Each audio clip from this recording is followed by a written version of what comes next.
Maintenant que nous avons établi un lien entre les rapports de similitude, les rapports des aires et le rapport des volumes, ben, il faut savoir qu'on peut passer d'un rapport à l'autre, justement en appliquant ce lien mathématique-là. Donc, connaissant le lien entre le rapport de similitude et le rapport des aires, il est possible de passer d'un à l'autre en élevant au carré ou en appliquant la racine carrée.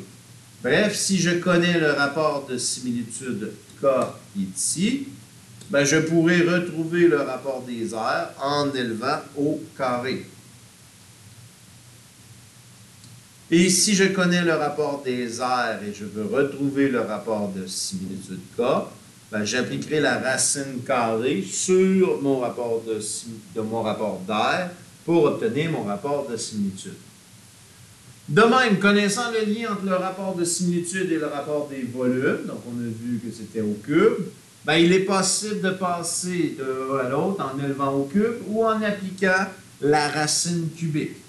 Donc, si je connais mon rapport de similitude K, je peux passer ici à K3, le rapport des volumes, en élevant au cube. De même, si je connais le rapport des volumes K3, je peux redescendre à K ici en appliquant la racine cubique. Remarquez qu'il n'y a pas de flèche directe ici entre K2 et K3. On redescendra au rapport de similitude K pour remonter à K3. De même, si on veut se rendre à K2 pour connaître le rapport des aires, on redescendra à K pour retrouver le rapport de similitude et on élèvera au carré pour retrouver le rapport des aires. Alors, pour illustrer justement ce passage de un à l'autre, voici un exemple. On nous dit, les pyramides à base carrée suivantes sont semblables. L'aire de la base de la grande pyramide est de 125 cm². Donc, l'aire de la base de la grande pyramide est de 125 cm².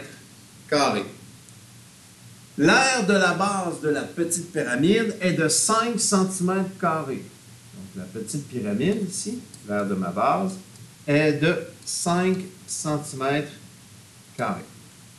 Et on nous demande quel est le rapport de leur hauteur. Donc, le rapport des hauteurs, on a vu précédemment que le rapport des hauteurs, c'est un rapport de longueur. Donc, on peut dire que K, c'est H' sur H. Donc, le rapport des hauteurs me permet d'établir mon rapport de similitude K. Donc, quel est le rapport des hauteurs? Dans le fond, on cherche à retrouver le rapport de similitude K avec H' sur H. Alors, comment peut-on retrouver justement ce rapport de similitude K? Qu'est-ce qu'on connaît dans les deux figures semblables, dans les deux solides qui sont semblables? On connaît l'élément homologue qui est l'aire de la base. Je connais l'aire de la base de ma grande pyramide, je connais l'aire de la base de ma petite pyramide. Donc, on est en mesure d'établir le rapport des aires de base. Donc, on sait, avec l'activité précédente, que le rapport des aires de base, c'est K au carré. Donc, on va partir justement de ce lien mathématique-là.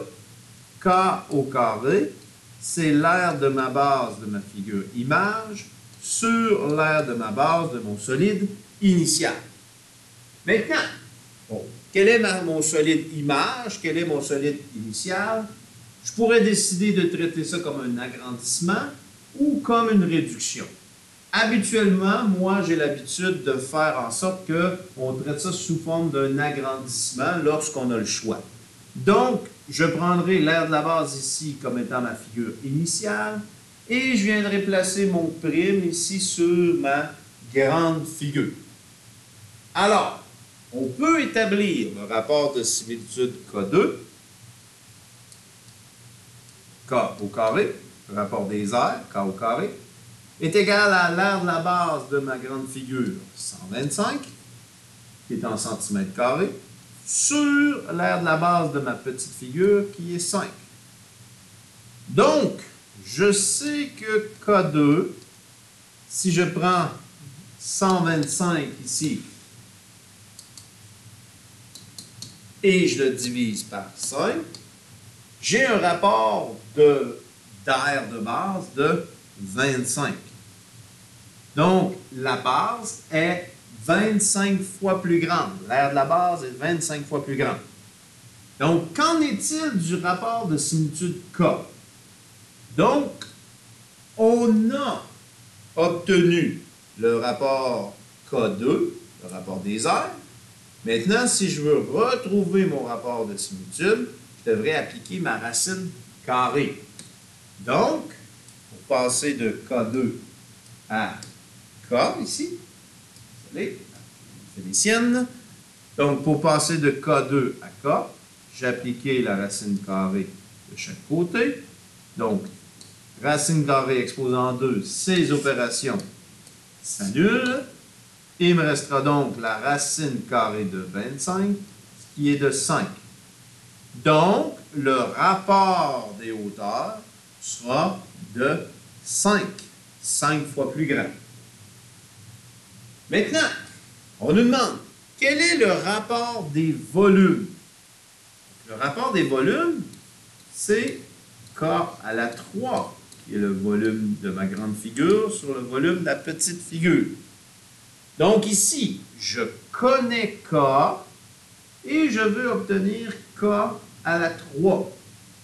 Donc, j'ai que mon rapport K, mon rapport de similitude, est de 5. Alors, si je connais maintenant le rapport de similitude K et je veux obtenir le rapport K3, je vais élever au cube mon rapport de similitude et j'obtiendrai justement le rapport des volumes. Quand on multiplie par 5 les dimensions d'un solide, qu'en est-il de son volume? K3, c'est 5 à la 3. Donc, K3 est égal à 5 fois 5, 25, fois 5, 125. Donc, quand je je multiplie par 5 les dimensions d'un solide, le volume est 125 fois plus grand. Donc, en termes d'interprétation, on peut dire ici que la hauteur de la grande pyramide est 5 fois plus grande que la petite.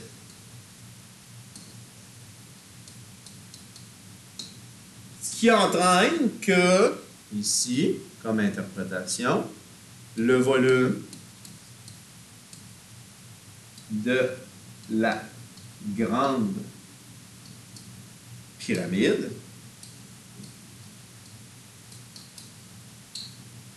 est 125 fois plus grande